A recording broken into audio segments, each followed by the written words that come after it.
Hello, Brad here, just to say we're super proud that the Friday 5pm podcast is sponsored by the Malt Miller, the UK's best home brew store. We use the Malt Miller for all of our homebrew experiments, as well as tapping them up for advice and binging on their awesome YouTube channel all the time. That's why whenever we release a homebrew video, we put a recipe kit live on the Malt Miller, so you can brew with the exact same amazing ingredients that we did. The same ingredients used by pro brewers. So alongside the Malt Miller's nitro-flushed hops, cold-stored yeast and milled-to-order malts, you can pick up recipe kits for our 5 Points Best Bitter, Russian River West Coast IPA, and now the fastest beer in the world, a hazy session IPA that goes from grain to glass in less than 48 hours. Sign up to their newsletter at tinyurl.com/Malt Miller to get 5% off your first order. With the Malt Miller's amazing customer service and Johnny's 48-hour recipe, you could order the ingredients on a Monday and be drinking the beer by the weekend. Speaking of which, it's Friday. It's 5pm. So enjoy this week's Friday 5pm podcast.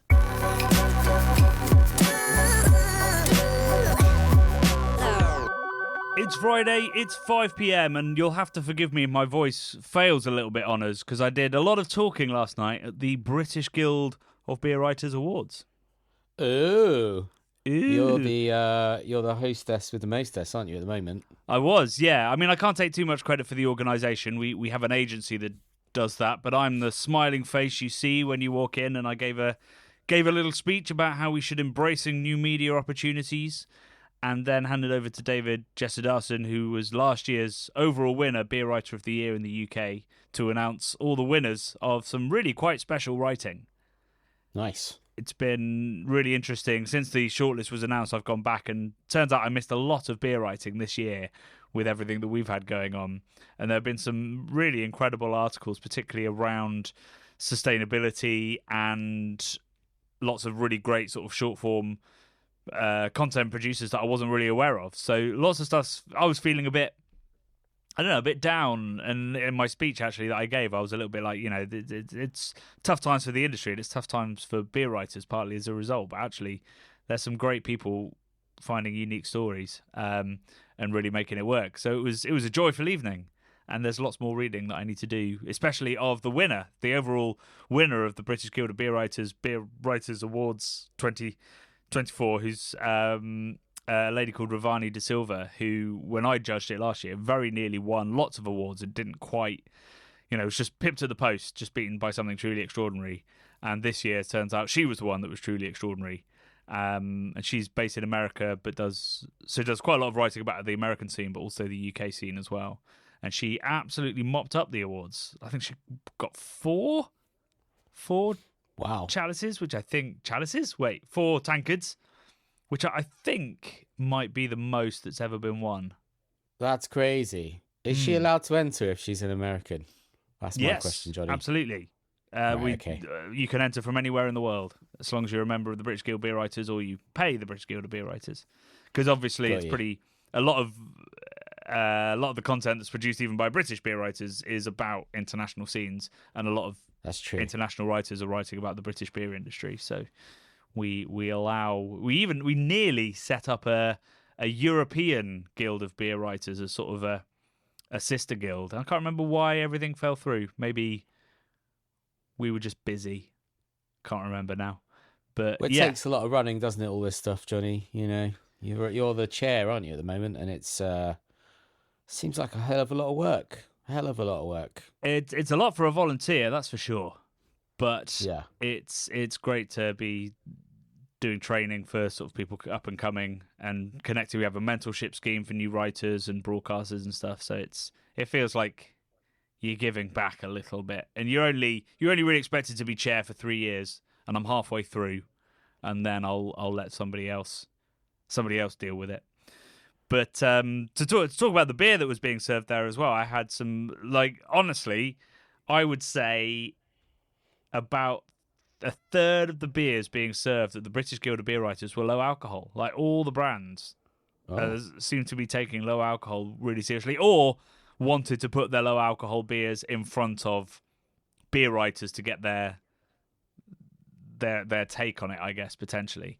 But yeah, so it was incredible, like the variation of low alcohol beers that were there was unlike anything I'd ever really seen. So I drank a lot of Harvey's Best. Yeah, I was going to say, I mean, whenever I've been, and I choose not to really go to this event because I'm not really a black tie kind of guy, but it's normally Bradley, quite a boozy affair. Huh? It's not a black tie event anymore. That was one of the big changes I introduced as chair. Oh, okay. Although, David right. Jesse Dawson did wear a suit, but I think he was the only one. I was just there in trainers and t-shirt, trainers and shirt. Well, that news didn't reach me. I thought it was still black tie, so I didn't fancy it. But there you go, people, listeners out there. You can wear trainers now. But yeah, I've lost my train of thought with that. But I've totally lost my train of thought, Johnny. What were you saying? Oh, I talked about the low alcohol and then drinking Harvey's Best. Oh yeah, okay. Yeah. I was going to say, whenever I have been, it's been quite a boozy affair, and I've very much enjoyed it. So more low alcohol beers at a beer event. Don't know how I feel about that. I guess drink responsibly-ish. Zebraing, as the kids call it. Zebraing? Yeah. What's that about? What does that mean? It's where you have an alcoholic drink, and then you have a non-alcoholic drink, and then you have an alcoholic drink, and then you have a non-alcoholic drink. It's called zebraing. Wait, it's called wasting money, mate. That's what it's called. Wow. Bradley, you... I'm joking. I'm joking. That's not the official craft beer channel policy on low alcohol beer, unless I forgot a meeting. As if we have meetings. No, I'm all about, the zebraing these days. You've got to zebra a little bit when you get in your 40s, because otherwise you could end up a dead zebra at the watering hole if you get too mauled by a lion that you didn't know was there. The lion that is booze can rip your face off. It's like the Serengeti out there. I was drinking a little bit with some friends at the weekend in Margate. We're not going to talk about it much because I always talk about Margate drinking, but it was some zebraing from me when we had a nice pizza in Casa Pizza. I had a Pepsi and a Sicilian beer, so I kind of did both. I had both, and then rest of the night back on the cask. There's a place called Casa Pizza. Casa Pizza, yeah. Sure is. Proper Sicilian guy runs it. Just think, he's phoned it in with the name. He has, but the most important thing, he hasn't phoned it in with the pizza. It's bloody excellent. And the one I always get is a beer-soaked sausage pizza. So it's like Italian sausage that's been marinated in beer, which is pretty cool. It's pretty great. That should be an pizza. Instagram reel, Bradley. We're viral. We're viral now. It just looks sausagey, though. I don't know whether that will go viral. It's just got a lot of sausage on it. I mean, it's good pizza though. Somehow you saying sausage pizza. Lots is unnerving me a little bit. I don't want to. I don't want to keep it saying it. Yeah. It's not a comfortable word to keep saying. But yeah, it's good pizza. It's a good pizza. What did you have what did you have to eat? The dinner's always quite nice. We've tried to make it a bit less black tie-y. So we actually had. Well, I had a veggie Happy pie. Meals. No, Happy Meals. Not. Happy Meals. I mean, I was happy at the end. We had it was chicken and ham hock pie, or like butternut squash pie, followed by either an apple and cinnamon crumble, which was delicious, or a stout sticky toffee pudding. Blimey. Which was great. Could you have two puddings and no? Oh yeah, I had both. Meal. Oh okay, yeah, great. It was like all sharing plates as well, so you could help yourself to as much as you wanted. Nice. I should give another shout out. Yeah. In former times that wouldn't have been the way, but I should give a shout out to. So instead of we used to do like. And I've always hated this, whatever the event or the situation. Like where you're at an event with so last night there were about 180 people there. Yes. And you have like 4 people wandering around with plates of tiny food before the meal. And everybody gets like one bite. And you're like, this is deeply unsatisfying. Nobody is feeling gratified here. Yes. And it's costing like £20 per head. So we got rid of it this year, and we approached a couple of snack people, our good friends, Snacking Pig. Oh, yeah. Provided their delicious cheese bites and their delicious pickles. And then Nice. a new company, which I think you'll really like this. They're called Curry Smugglers. Okay. Good And name. they make absolutely delicious Bombay mix that Nice. comes in 440ml cans. So you rip a lid off the top of the can. You rip the whole lid off. Great. Yeah, well, so the can is the can is real, but the top of it is like it's like a foil wrapper, a bit like what you get on Pringles. Great. That sounds awesome. You rip that. Does it off. look like a beer can? Yeah, 100%. Wow. Which was actually a bit of an issue at a beer event. Everyone assumed it was Yeah. beer until they got close enough to realise, no, it's Bombay mix.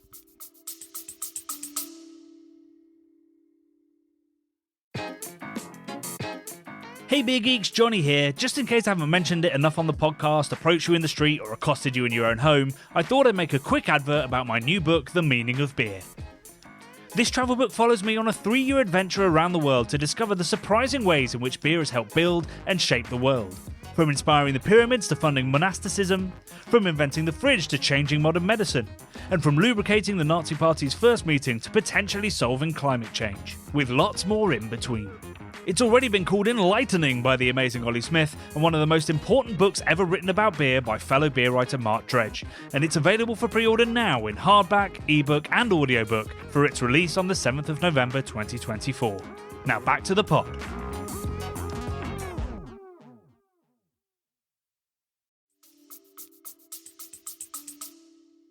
That's awesome. Well, it sounds like we need to feature them somehow, or maybe have them in the next Keepcast, not what Keepcast Live, Love and Beer, or whatever we might do as a festival, you know? Well, I like the sound of definitely this. the Snack next festival, festival. yeah. But we could also maybe Yeah. we'll contact them and say, hey, let's get it in the beer boxes for our Christmas live show. Now you're talking. Now you are talking, sir. It's a link, isn't it? It's a pretty strong link. It So, is. yeah, the first bit of news we have to give you before we dig into the beer news is that we can confirm that the Christmas Live Show 2024, a great tradition in CBC land, if you haven't been around long enough to see one, is on the 14th of December at 8 p.m. So that's a Saturday night. I'd imagine just after Strictly, possibly during Strictly still. So apologies to people like that, and yeah, we'll be having a tasting box going live on beermerchants.com on Monday. We've got a very exciting list, a mix of sort of Christmas beers and indeed beers to get you through Christmas. So highlights reel of the beers outside of the Christmas stuff, which will be all the classic Belgians and stuff like that. We've got Allagash Wit going in. Lovely. Look at that. Brilliant. We've got Sierra Nevada Celebration, their wet hopped IPA. Oh, come on. We've got a barrel-aged cinnamon pastry stout from Omnipollo. Damn. It is a good box, my friends. We ain't messing about. Absolutely not. And we will be tasting a few of those beers on the live show. Probably, obviously not Allagash Wit. We've done that a million times. But we will be tasting the others, and we just wanted Wit in there because we'll be drinking it on Christmas Day, and we think you should too. The Saison du Pont's going to be in there because that's my Christmas beer pick of Yum. forever. So that'll be in there Deliciousness. as well. Yep. So yeah, that'll go live. That box will go live on Monday. We'll be announcing all across our socials. But even if you can't get hold of the box, if you're abroad or you've already bought your beer for Christmas or you're a bit strapped for cash, it's still going to be great fun. So join us at 8 p.m. on the 14th of December. If you happen to live in Hertfordshire or North London or fancy a drive or a trip to the wonderful town of Hitchin, I will be hosting also on the 7th of December and a Christmas beer tasting at a new craft beer bar called Teller, which is a really, really lovely bar on a beautiful street full of restaurants where you could partake in a full meal before joining me for some very silly beers. And tickets for that will be in the link to this show and will be plastered all over social and in all our bios and everything as well. Nice. So if you are remotely local to me in North Herts, please do come. It should be really, really good fun. And I'll be telling some stories from the book and from my previous book, A Year in Beer, as we go through them. Promotion's done. Oh, also go to our web store because it's absolutely loaded with Christmas treats right now. There is not a thing out of stock, I don't think, which is the first time that's ever happened. Wow. So if you want a good time to go. T-shirts, hats, prints, books, what else have we made? Glassware. Yeah, glassware. Very important to mention the glassware. I mean, Brad, you probably know this, but our beer school glass is selling like absolute hotcakes. I know, mate. We're on the third or fourth lot we've had put into production at the moment. We're pushing 1,000 glasses sold. That's a lot of beer schooling happening out there, isn't it? So many people are learning while drinking themselves clever, right? You might say. Exactly. And there's something coming for some of our Patreons that might make them a little bit cleverer this Christmas. Yes, we have finally ordered and are expecting a delivery of the gift for all Patreons of $10 or £10 and above. Very nice. And obviously, all of those that pitch in $4 will be getting a sticker sheet again and a Christmas card. Yes, lovely. There's definitely still time. If you're a $2 Patreon, you can definitely still upgrade to $4 and you'll get your sticker pack so long as you've paid in December when we post them. I don't know whether there'll be enough of the $10 gift to honour that. Yes, we haven't got that many spare. No. Should people upgrade? Yeah, so if you want a Christmas card from us with a lovely sticker book of stickers designed by Brad, make sure you're paying $4 on Patreon. Or join our Patreon, which also includes access to our wonderful Discord forum, which is in fine form at the moment, I must say. There's a lot of great homebrewing and bottle sharing going on. So I appreciate everyone keeping the love alive. Should we dig into beer news? We could dig into beer news, or we're going to talk about us filming, what we're filming the next few days. What do we think? Beer news first? Let's do... I suppose that's the way we normally run it. We'll finish with our plans. Okay, let's do that. Leave people hanging. I've got a bit of news that I'm going to just throw at you, Bradley. Throw at you cold. Right? Go on then. Okay, yeah. I want you to hold out your hand in front of you. Uh-huh, yeah. And keep your fingers straight. And I want you to tell me which is longer, your ring finger or your index finger? What's your index finger? Is that the finger you point? Yeah, Peter Pointer. Ring finger, potentially. Ring finger's longer. How much longer? Or is it quite a close run thing? It's pretty close run, I would say. Ah, okay. Oh. Of all the answers you could have given me, that's the least helpful. Okay. They're pretty similar. I'm asking because there was a news story on the famous scientific journal that is thedailymail.co.uk. Okay. Which is digging into a study done at Swansea University where they questioned more than 250 different people on their drinking habits while measuring. I don't think while measuring, they weren't asking the questions while measuring their fingers, but asked them about their drinking habits and then looked at the lengths of their fingers. Right. And they have come to the conclusion... Let me get this right. They've come to the conclusion that if your ring finger is longer than your index finger, you probably drink more alcohol. I mean, I did say mine is, I think, edging it, the ring finger, slightly longer than the index finger. Does it? What if they all look like sausages? If they all look like chipolatas, Johnny, what does that mean? Does that mean I drink too much?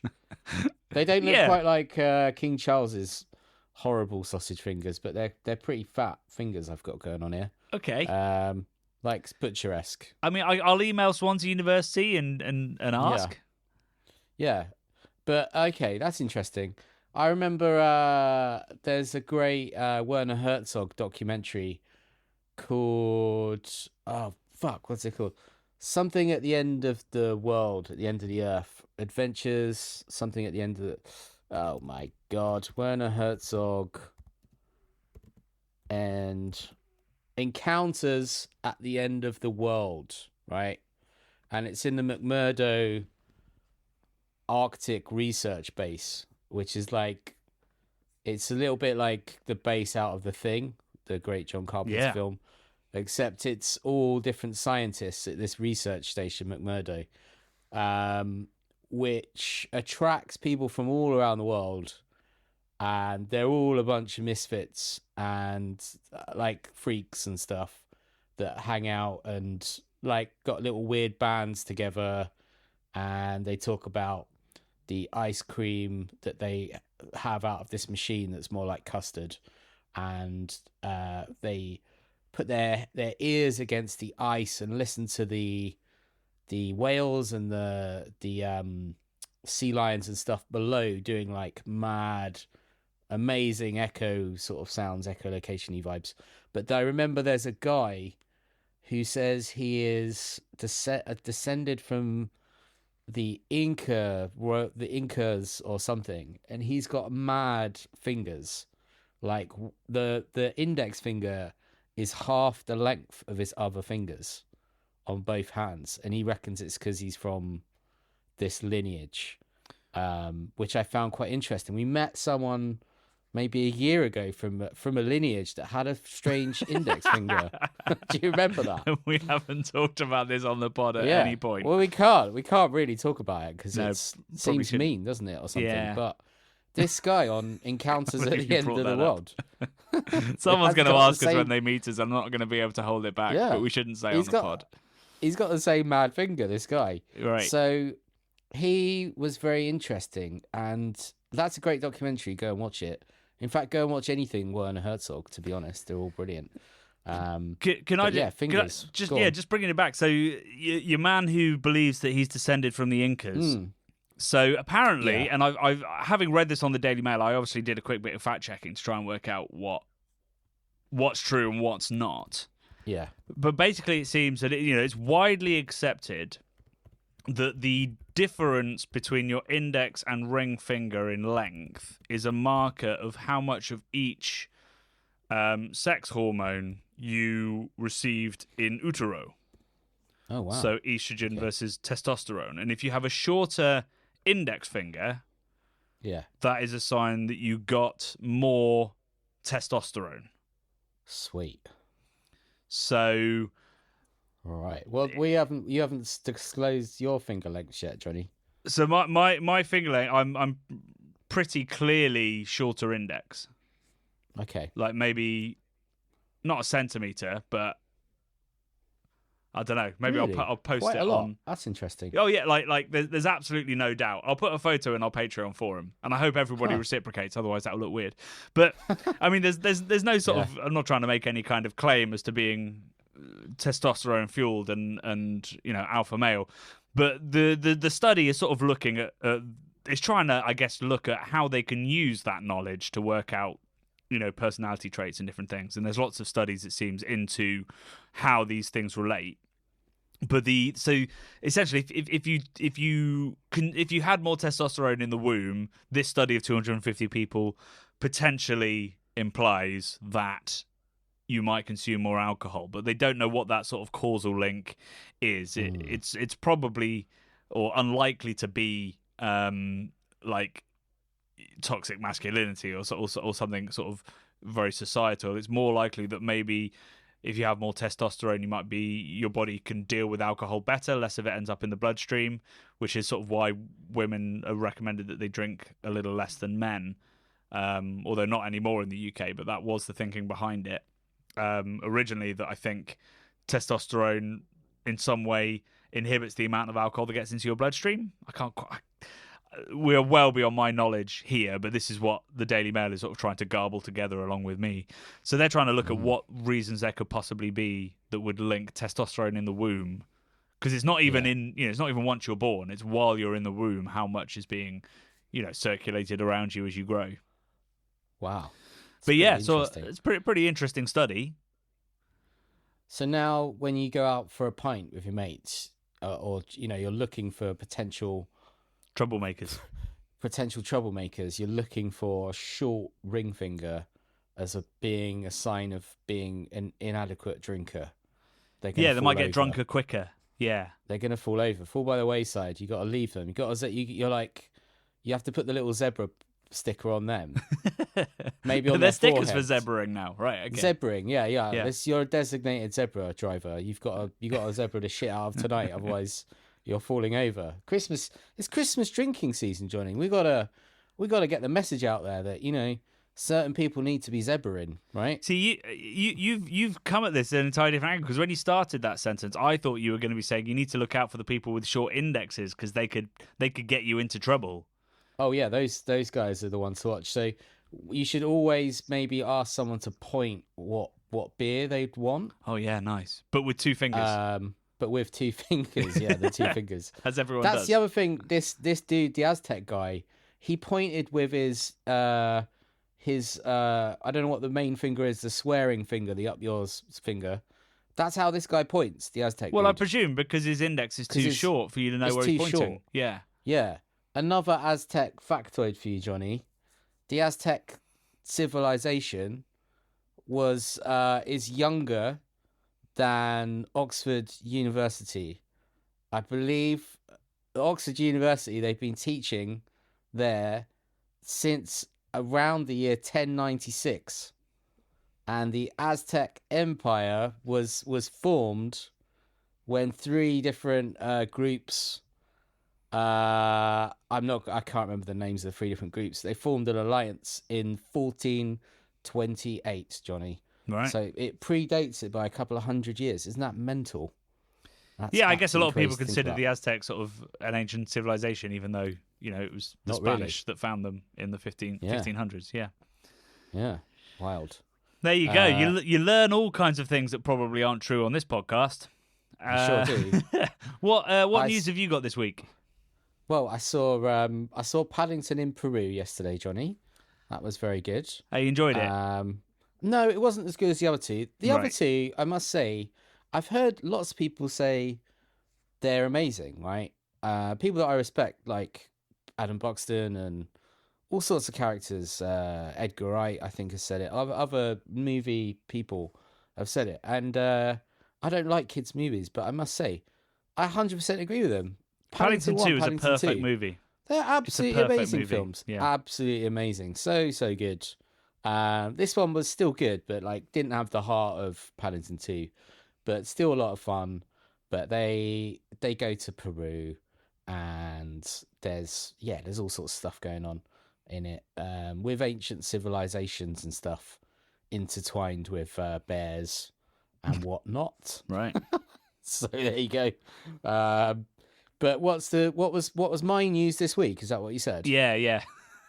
I don't know where you took that question, but that was what I asked. Yeah.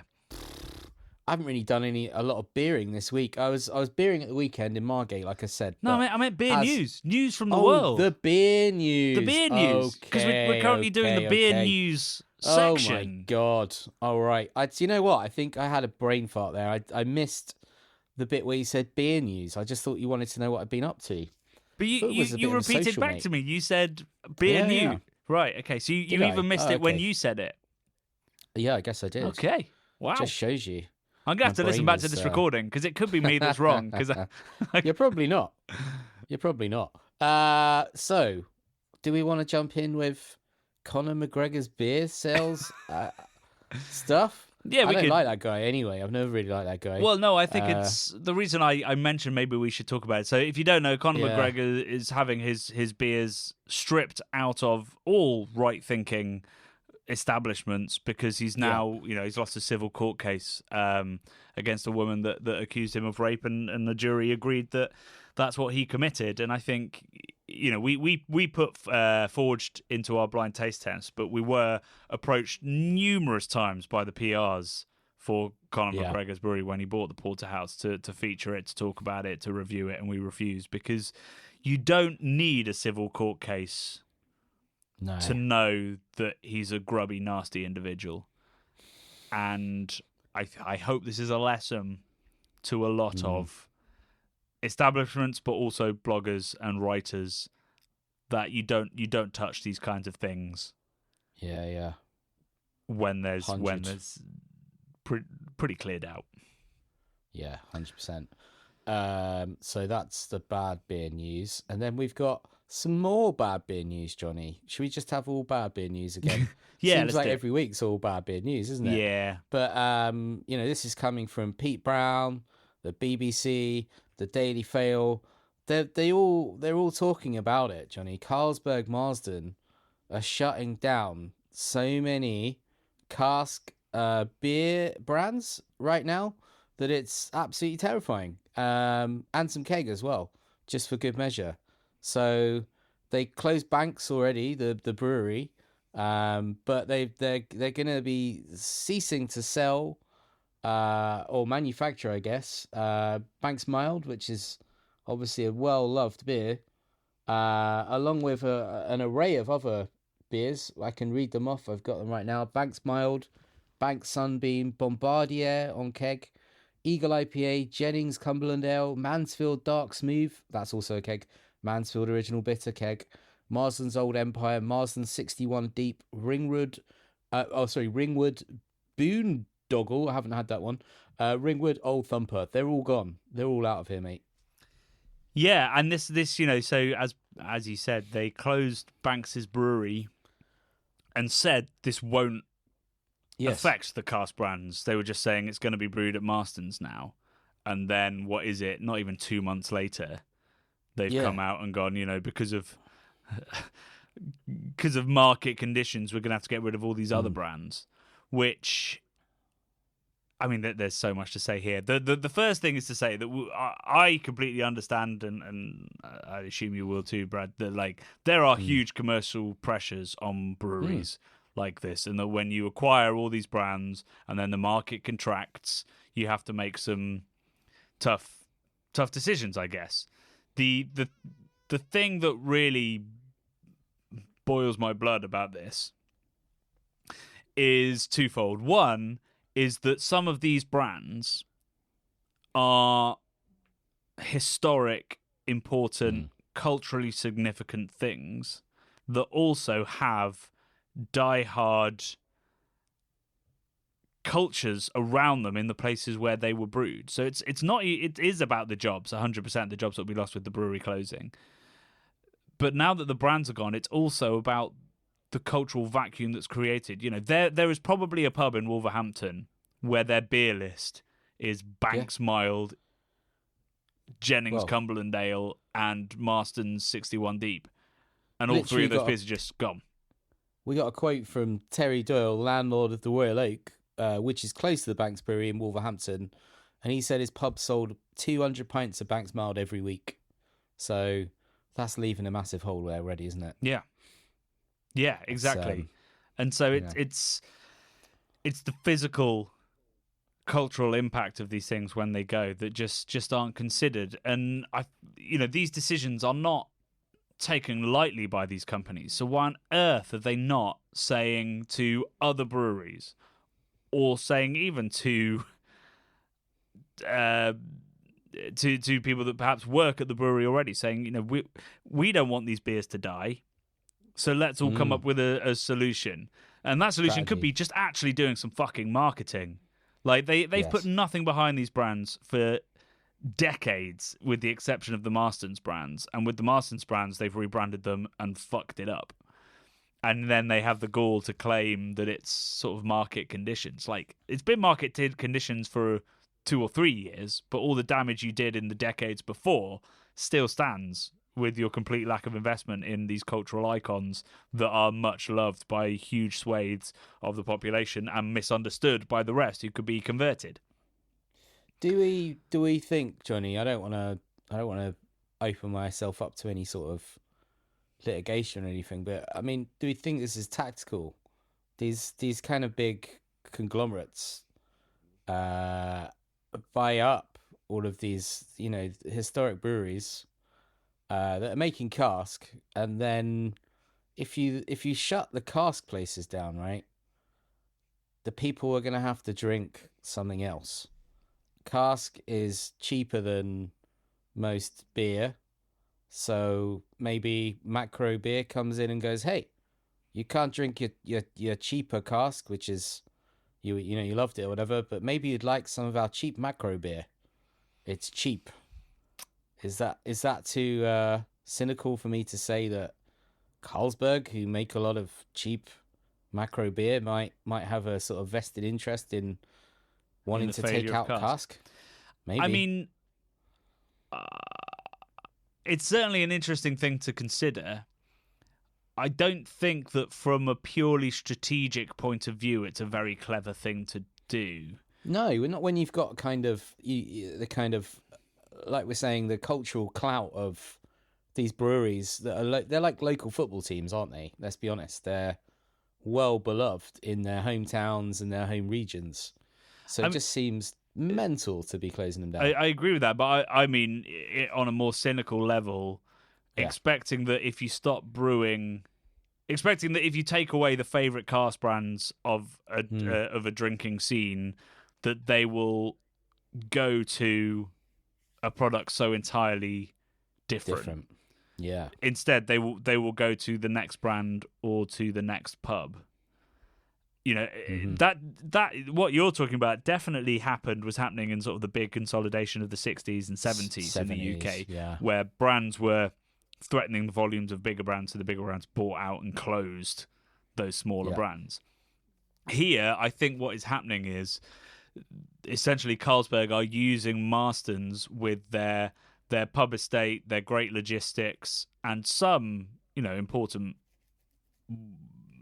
if not growing, Pedigree is a huge brand. So they've seen the benefit of buying into the incredible logistics and estate and brand of Pedigree and Marston's, and the rest of it is sort of like, it's just something else on the balance sheet. And they're like, well, while it works, we keep it going, and as soon as it doesn't, we kill it. And, that comes to the other thing that really annoys me about this situation, which is when I was writing the book, I don't know whether I've said this already on the podcast before, maybe I've said it in an interview. I've done so many podcasts and interviews of late, I'm forgetting who I've spoken to. But when I was writing the book and I went to Carlsberg and went round their brand new visitors centre where tens of millions of pounds have been spent. Yeah. It is the most incredible and technological brewery tour I've ever seen on a historic site that must take millions to upkeep constantly and is run from a brand new, beautiful, state-of-the-art office that is sort of integrated into this old historic Carlsberg brewery. You look at the investment that Carlsberg are making into the Carlsberg brand while at the same time systematically destroying British heritage. That's what boils my piss. And when I was there, I was so sucked in. I was so excited by how well they'd kept the Carlsberg brand alive, how you could dig into the archives, and I held a series of slides that were held by Emil Christian Hansen because they recognised the importance of that. But, if ever there is a beer scene that has more historical significance than Carlsberg or even Bavaria, it's the fucking UK. And yet nobody, ourselves or the international brands that are buying in, give two shits about what they're tearing apart. Banks's Mild was probably brewed at the time that Emil Christian Hansen was doing his work, and now it doesn't exist. Yeah. It's it's shocking. It's absolutely shocking. It's their 150th year of operations right now for Banks, and and they're being sort of forcibly shut down, I guess. Happy birthday. Happy birthday, guys. Yeah. You made it to 150 and then somebody else decided no more. Yeah. But a lager brewery from another country came and went, you're done. Yeah. Shocking. Yeah. It's infuriating, and Brad and I have been talking about this morning about how we kind of feed this in to keep cask alive, because it's it's the distillation of everything that we're trying to stop happening.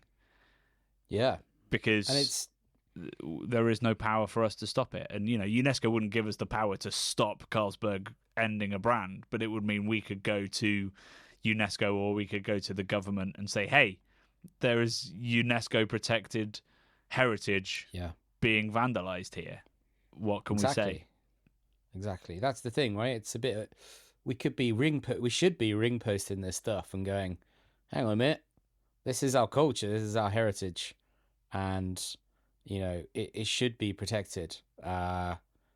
In whatever way that, and also like the prestige of having something with that recognition around it. There's no way a big brewery like Carlsberg would they'd see the value in it, right? More, because they'd go, right, it's been culturally recognized. We can't get rid of this because there'll be an outrage. Plus, there's got to be marketing capability behind something that's been recognized in such a way. So I think it's more important than ever that we kind of get this off the ground, so to speak.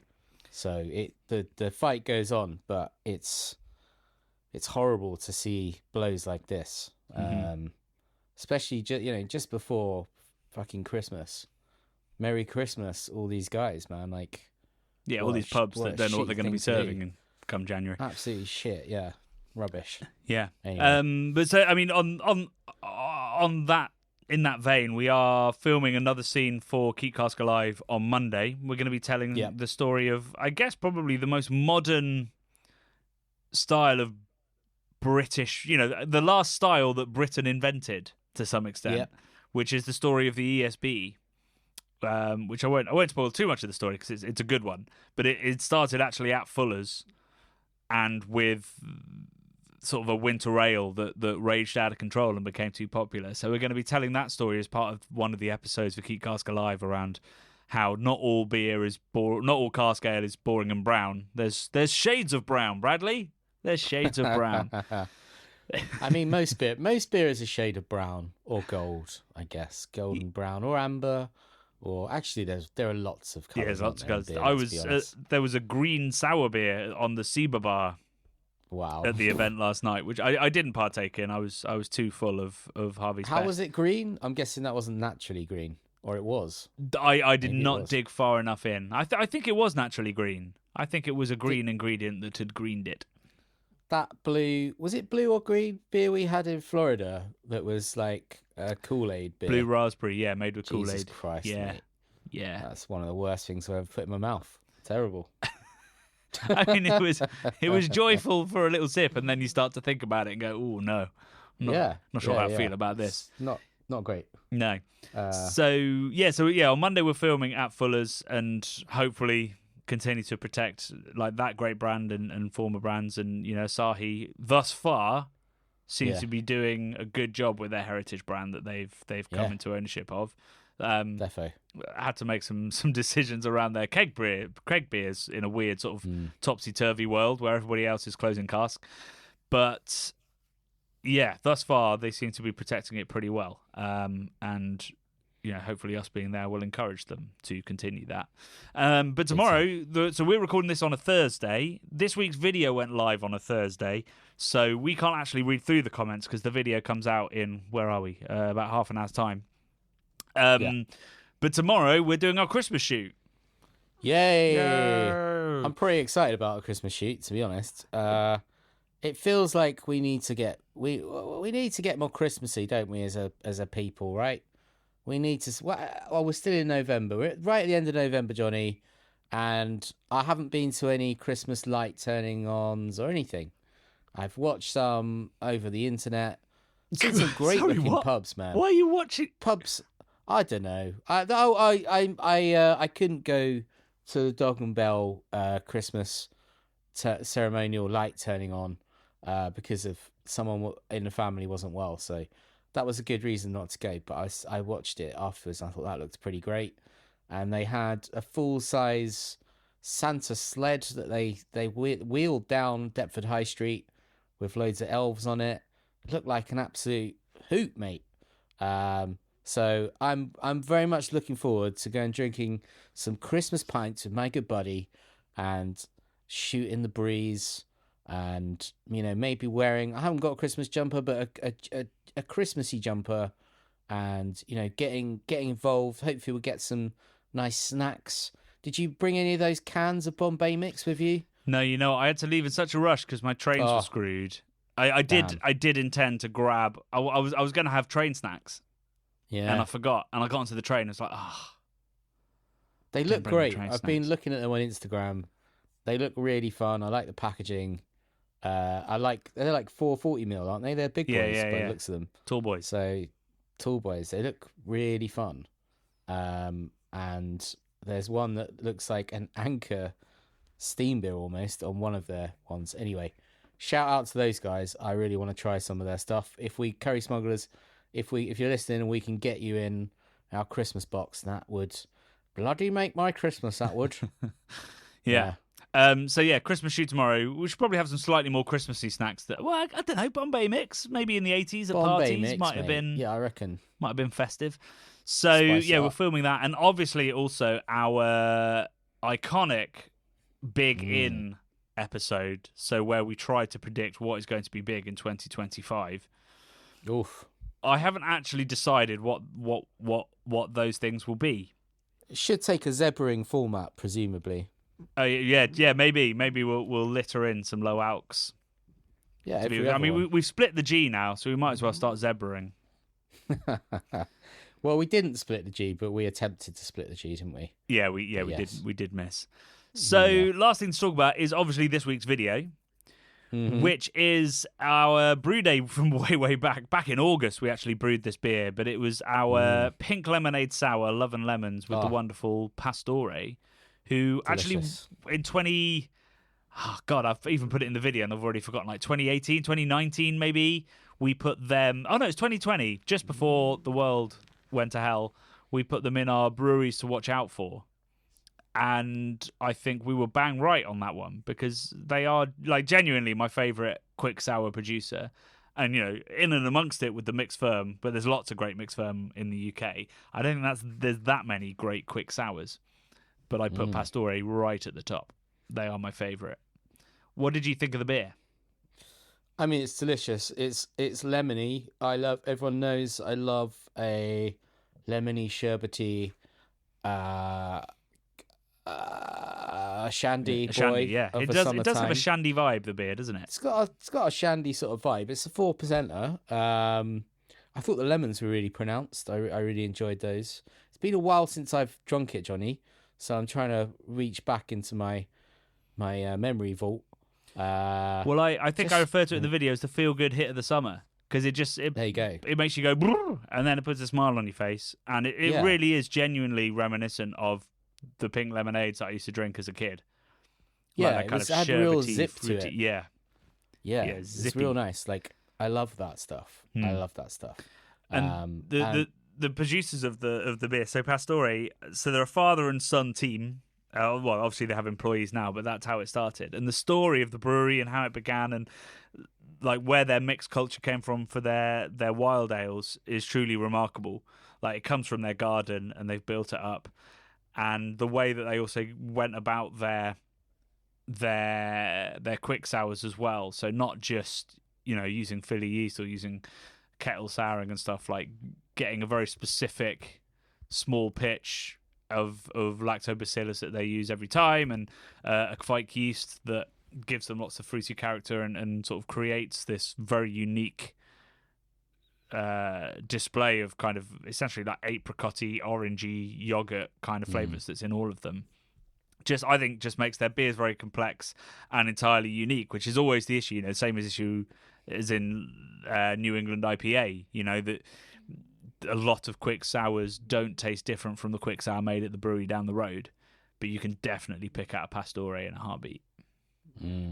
Yeah, they're just unctuous deliciousness. Something I had to cut from the video, which I was really sad, is a quite long discussion about their lager. So they only make mixed fermentation beer, and to some extent you can claim that their lager is. So they realised they were not naive enough to think that they could get away with having a tap room that had no clean beer. So initially they were buying in lager from other breweries, but then they had this idea of using sake lees to ferment their lager. So they have a sake fermented rice lager that is called Molto Dry, and it is a truly awesome beer. Like, I hesitate to use the word lager. I mean, it definitely is. It definitely tastes like a lager, but it's just such an interesting, unique concept. I'm not sure whether calling it a lager really sort of does it. So, well, certainly not Justice. calling it like an adjunct lager. It doesn't do it justice because it's a lot more complex. It's really interesting, but it doesn't lose, the absolute crushability of a light rice lager. It's a really cool beer. I haven't had that, but I love the thinking that's gone into that. Like, they're a mixed ferm brewery. They get through some lager. How can a mixed ferm brewery make a lager in a mixed ferm brewery? And like thinking out the box like that, that's amazing. That probably says a lot about all of the beers that I've tried from them being just like pretty sensational beers, and it's because of the thought that goes into them. Like they're breaking rules left, right, and center seemingly. Yeah, which is fantastic. Yeah, they're carving their own niche. I've got some cans of it. They gave me some cans very kindly, so I'll bring you a Malto Dry on the shoot tomorrow. I'd like a Malto Dry. That sounds great. Because it is great. Maybe we'll find a way to weave it in to probably not the Christmas video, but the the big in 2025. And if not, just know as you watch that Brad, just before that shoot, has enjoyed himself a can of Malto Dry. Malto Dry. Great name too. Sounds iconic somehow. I don't know why, but it's two very interesting words that sound a little bit a broken pidgin English vibe, which I'm into. So do you get what the reference is? What is it called again? Malto Dry. Malto Dry. So it's like it rings a bell, but I don't know why Malto Dry. I don't know. Why is it Malto Dry? So what's the reference? It's Italian for very or super. Right, okay. So it's super dry, which is like a reference molto to bene sort of Asahi super dry. Exactly. Yeah, very good. Molto bene. So it's where I can't spell. I'm thinking you're saying like malto. I don't think it's a double pun. Right. Okay. Like molto bene kind of thing. Very good. Okay. And then I get you. And then it's Japan, so it's molto dry, so super dry, That's like cool. Asahi super dry. Great. So the thought goes even to the name. Yeah, it's pretty smart. Excellent. Pretty smart. Talking of pretty smart, unfortunately we can't read the comments to the video because, like I say, it hasn't gone live yet. But if there's anything half as clever as Molto Dry in the comments on this video, then we'll absolutely read it next week alongside the comments of the week, that week's video. Next week's video, thinking about it, is actually going to be the final collab brew that we did for our festival Love and Beer. So that is our collab with the one and only Emperor's Brew, which involves, it is one hell of an adventure. You're going to see the world's most full mash tun. It is just I show everybody I know in the industry when I talk about that collab. I show them the photo I took because it's insane. Were there any Star Wars robots, droids walking about or anything in the background? Do you know, disappointingly few droids. Gotta say. But a lot of labels referencing droids, obviously. Cool. That's about as close as we got, and had a great conversation with Damien. Well, I was going to say the founder, the only person at Emperor's, about how he feels about sort of pastry brewing and the way that it's gone, and what it's like to be a brewery that only makes one thing. Or, well, one style, I should say. He strongly argues that pastry stouts and imperial stouts are one of the broadest canvases you can work with. But you disagree? No. I don't disagree. I was just waiting for you to finish, then I was gonna start professing my love for Damien, having spoken to him on that live show. I thought it was brilliant. He was, and I'd like to go. He had open invite on our live show for anyone to go to Amsterdam. I think it was was it like mid-January or something? He goes with his friends and drinks in the Wilderman. And it sounded great. It sounded like a great little beer expedition.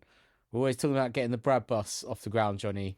Maybe we should go in January to Amsterdam with Damien and do a little sojourn over there. We just need to do the Brad bus so that people will stop talking about the Brad bus, don't we? We do need to do the Brad bus, yeah. One day. Yeah, maybe that'll be the big thing in 2025, the Brad bus. Who knows? Could be. Yeah. Could be. Anyway, I'm going to go work out exactly what we're going to be talking about in tomorrow's shoot. And also to finish editing that very long chat with Damien. So until Wednesday, when we'll be with Damien up near Nottingham, and of course until next week for what will be our 200th episode of this podcast. Until then, love and beer.